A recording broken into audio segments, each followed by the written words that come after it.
দিশা ডেকরের এই পোস্টটা আমি দেখেছিলাম যে মেমোরিজে উঠেছে এবং কিছু কাহিনী আমি এর সাথে শেয়ার করব। দ্যাট আমি মে মাসে দিশা ডেকরের মানে লঞ্চ করব এটা আমি চিন্তাভাবনা করেও ছিলাম এবং জাস্ট একটা ফটো দিয়ে আমি করেছিলাম এবং সেটা কোনো সেল পোস্ট ছিল না। কিন্তু কালকের দিন মানে আজকের দিনে ঠিক 2 বছর আগে অর্থাৎ 2022 সালে আমি আমার প্রোডাক্ট লঞ্চ করি, যেখানে আপনারা দেখতেই পাচ্ছেন মানে একদম সিম্পল সেট আপ, যেখানে আমি আমার দুটো লেখা দ্যাট অনলি সাকসেস ম্যাটার্স এবং আই ক্যান ডু ইট এবং একটা গানু বাবার ফটো, গানু বাবার কাজ, আর হচ্ছে ওয়াল হ্যাঙ্গিং যেটা আমি করেছিলাম। এবং মানে আমি প্রথম যেটা চাপে ছিলাম দ্যাট আদৌ মানুষজন কিভাবে নেবে অ্যান্ড অল, এবং আমি পোস্ট করেছিলাম পায়েলচুরিত পেজ থেকে এবং তাতে আমি মানে প্রথম এতেই আমি সাপোর্ট পেয়েছিলাম এবং এইটা আমার ফার্স্ট অর্ডার ছিল এই গানু বাবাটা, এবং তার জন্য আমি আরও একটা গানু বাবাও আরও মানে আরেকটা অর্ডারও এসেছিলো। এই অর্ডারটা মানে হাওড়া থেকে এসেছিলো। সো আমি এই অর্ডারটা পেয়ে খুব খুশি হয়ে গেছিলাম, আমার ভীষণ পছন্দের, আর আমি দেখেও ছিলাম যে সে কোথায় রেখেছে। তো এটা আমার প্রথম মানে প্রোডাক্ট শ্যুট ছিল এবং ফার্স্ট শ্যুট ছিল, ইউ ক্যান সে, এটা একটা বিষয়।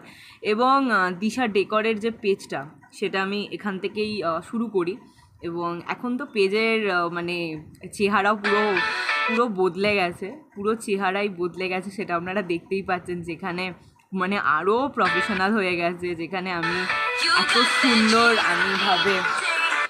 এত সুন্দরভাবে মানে স্টোরিগুলো এত প্রফেশনাল হয়ে গেছে, ছবিগুলো খুব প্রফেশনাল হয়ে গেছে। তো সব কিছুই ভীষণ প্রফেশনাল এবং প্রত্যেকটা ডিটেলস আমি এগুলো লিখি। এবং তার সাথে এখন যুক্ত হয়েছে দিশা আর্ট অ্যান্ড ক্রাফট স্টোর, যেটাও বয়স প্রায় 1 বছর হয়ে যাবে পরের মাস এলে। তো আমি অপেক্ষায় আছি, যেগুলো আনবক্সিং হয়েছে বা যেগুলো কাস্টমারের কাছে গেছে বা নিউলি লঞ্চ ডিজিটাল সেকশনের উপর আমি যে কাজগুলো করি সেটাও আমি অ্যাড অন করেছি দিশা মানে ডেকরের সাথে। আমি কাজ করছি সেটারও ফটোজ এখানে আছে এবং প্রত্যেকটা জায়গা আমি সুন্দর করে ডেমনস্ট্রেট করি। আমি ব্লগ করি না, কিন্তু কিভাবে আমার কাজগুলো হয় সেগুলো আমি কাজ করেছি, কিছু তো আসছে এটার উপরেও। এবং এই যে আনবক্সিং হয়েছে, তো এই বিষয়গুলো Disha art and craft store, Disha decor, পুরো জার্নিটাই আমি এখানে ছোটো ছোটো ক্লিপিংস এবং আমি কী কী প্রোডাক্ট সেল হবে আমি সেটা এখানে দেখাই ফেসবুকে দিশা ডেকরের এই পেজটাতে। ইভেন আমি শেয়ারও করি আমার পেজেতে, পায়েলচুরিতের পেজেতে। তো এই যে পায়েলচুরিতের এই পেজটাতেও আমি শেয়ার করি। এছাড়াও আমি ইনস্টাগ্রামে এই পেজটাতে দ্যাট দিশা আন্ডারস্কোর ডেকর, এই পেজটাতেও আমি খুব অ্যাক্টিভ। তো আমি রেগুলার ওয়াইজ আমি মানে পোস্ট করি, যা আপনারা ওখানেও দেখবেন। এখানে আর একটু সুন্দরভাবে, কারণ ইনস্টাগ্রামের ব্যাপারটা একটু আলাদা, তো এরকম চলছে। আমি আরও চেষ্টা করছি, আরও মানে পড়াশোনা করছি যে আরও কীভাবে, মানে এখন তো পেজের চেহারাই বদলে গেছে, আরও প্রফেশনাল হয়ে গেছে, যেখানে আমারও ছবি থাকে অ্যানল। তো আর্ট অ্যান্ড ক্রাফট স্টোর, তো এটাও আমি চেষ্টা করছি এবং আমিও রেগুলার পোস্ট করি আমার কাজ রিলেটেড, দিশা ডেকর রিলেটেড। তো এটা একটা বিষয়। সো আমি ইউটিউবেও আছি, সো ইউটিউবের পেজটাতেও আমি দেখাই দ্যাট ইউটিউবেও আমি মানে কীভাবে পোস্ট করি সেটা আপনাদের একটু দেখাই। দিশা আন্ডারস্কোর ক্রিয়েশন,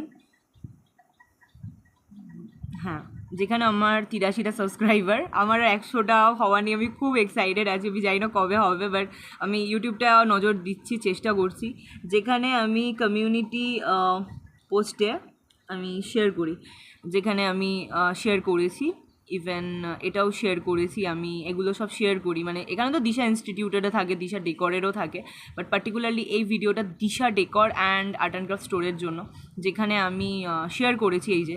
তো আমি এই পেজ আপনারা যদি চান তো আপনারা মানে ইউটিউবে এইটাকেও আপনারা সাবস্ক্রাইব করে সাপোর্ট করবেন।